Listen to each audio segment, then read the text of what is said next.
Hi, in today's video, I want to talk to you about what it means to build financial wealth, especially for women, and the things that no one really talks to you about when it comes to that subject. My name is Mar Hausler. I'm an ex-financials trader turned coach and a regenerative economics nerd. I love all topics around money and to really dive into new systems and things when it comes to wealth building and also strategy and financial freedom. Now, most women get advice when it comes down to wealth building: save more money, or put money aside, or cut down on that latte to put more money into your savings account.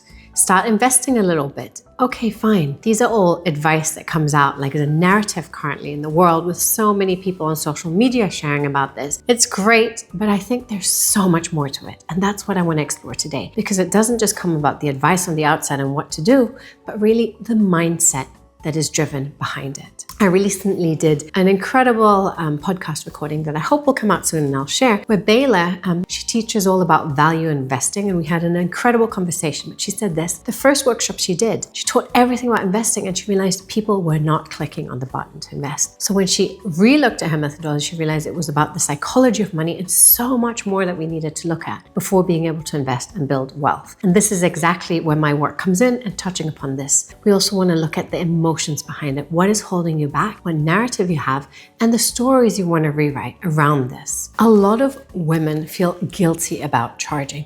They feel shame when it comes around to money or speaking about numbers. And they've been conditioned from a young age to be in the care sector, to say, okay, this is not for you. Be grateful with what you have. And this narrative has kept so many women I know small. I've just recently worked with a client who said this. She said, my father was ambitious. He didn't come from a lot, but he had that drive and purpose that she inherited. But she said, my mom had zero self-worth. She came from a very wealthy family. She inherited a lot of money. She didn't do anything with her life and never believed in herself. So imagine what she's carrying, my client, from there. These are two lineages. Now I want you to look at your story and to see what is driving you. Women's wealth and what we assume that we can have or make is linked to our self-worth. And sadly, self-worth as women hasn't been very high. Our mothers, our grandmothers, how women have been seen in society hasn't been equal to men. So this is a really big energy that we're holding. And this is something for you to look at in your life. So before we even dive into wealth, investing, all these topics, I would like you to sit down and to see, number one, how are you valuing yourself? Where's your self-worth? What do you believe in yourself? Do you say no? Or do you please everyone? Do you take time out for yourself? Where do you stand when it comes to your self-worth? And then looking at it in your lineage, what was your mom's self-worth like? Did she charge what she believed in? Did she work? Or your grandmother's? What were their roles? And how can you detach from that when it comes to yourself, your story, your future, and theirs? Of course, it's not all done in a day, but just starting with a few journaling prompts and investigation allows you to have light bulbs that can switch on to start making that change. To rewrite this conditioning, there's two questions I would like to ask yourself. One is, where am I financially playing safe? Where am I financially playing small? And the second one is, what have I learned about money growing up? And does that still serve me? I think these are really good points to start on your journey to rewrite your money story. The next topic I want you to look at is really, what does wealth mean to you? What does success mean to you in your life? And wealth, especially wealth, it's not only financial abundance.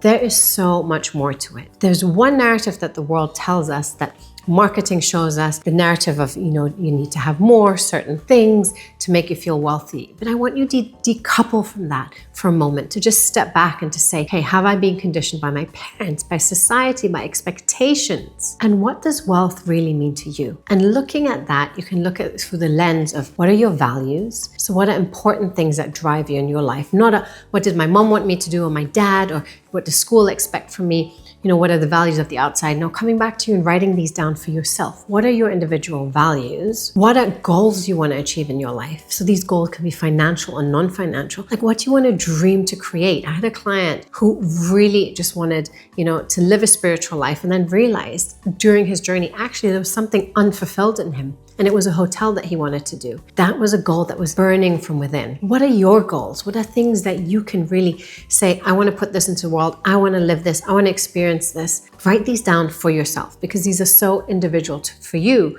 And they're also really important to living a fulfilled life in each moment of your stages of that you're living in. And finally, what is your purpose? What are your gifts and talents that you want to put into the world?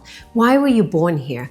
We all have an inherent gift, inherent purpose why we're here. And this differs from person to person, but you need to find yours. People tell us in society, you can't make money with this, you should do that, this is a great job. That's all wonderful. But when it boils down to it, what is something that you feel really purposeful about, ignited about, that you can make a shift in and that drives you to wake up without questioning things and really come every day with like that burning fire to make a change or live your life?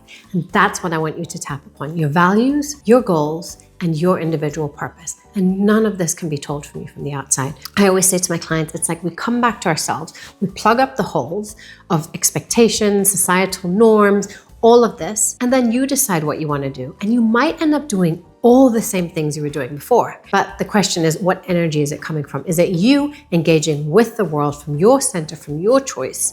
Or is it the world coming onto you and pulling it out of you?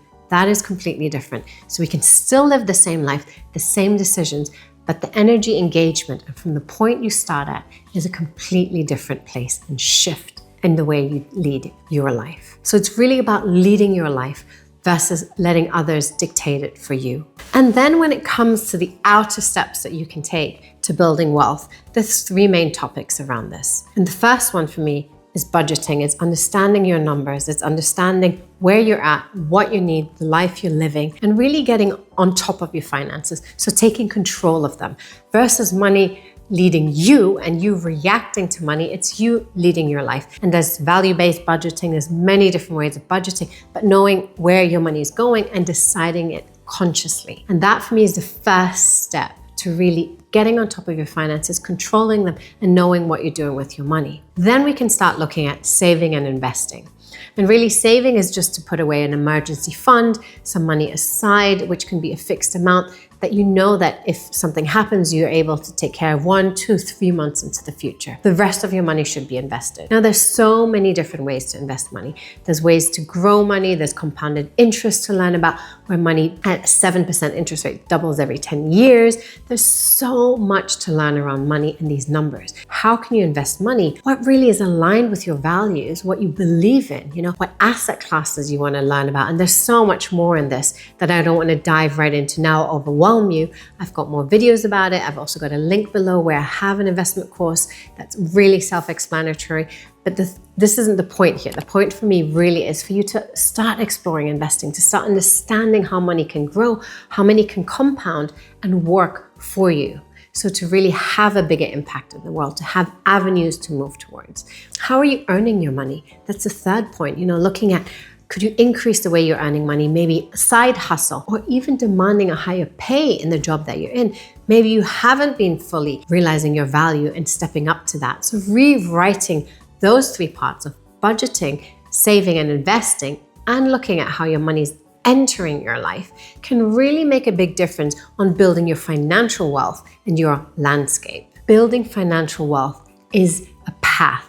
It's a journey. It's not the end goal, and it's never going to be that end positioning. Your story changes. The way you interact with money changes. Your understanding of investment terms changes, which allows you to grow more confident and therefore also expand not only the compounding of money, but the compounding of your knowledge that builds upon itself and thus can also amplify you into many different directions when it comes to money and your awareness around it. Finally, to start building your wealth, it's bringing all of this together. What can you do now and take concrete steps to make this happen? If that is journaling about your money story, if that's letting go of beliefs, if that's really opening up your investment account or taking steps forward, the first thing I want you to see is what is blocking you from taking this step? Is it fears? Is it anxiety? And can you commit a small amount, if that's 10, 20, 30, 40 euros, in a direction where you can start building your wealth? Maybe it's not even building your wealth right now or investing, but it's asking for that pay rise. It's demanding your value, and it comes down to self-value so much in this. So as you leave this video, as you go back into your life, I really hope that you can take a step, a concrete step in your life that can shift your financial future and start building wealth as a woman, especially in this world, to take care of your financial future for yourself. And I want to leave you with these words. You are deserving of wealth. You are capable of managing your finances and taking care of it. And you can grow this and make your financial future yours, especially as a woman. Believe this, realize it, surround yourself by more women who are on this path. I hope this inspires you. If you like it, please give the video a like, share it with anyone who could be inspired by it, and know that I've got a free guide, a checklist below for solopreneurs to start your financial freedom journey. And I hope this inspires you to join me more on videos in the future to come.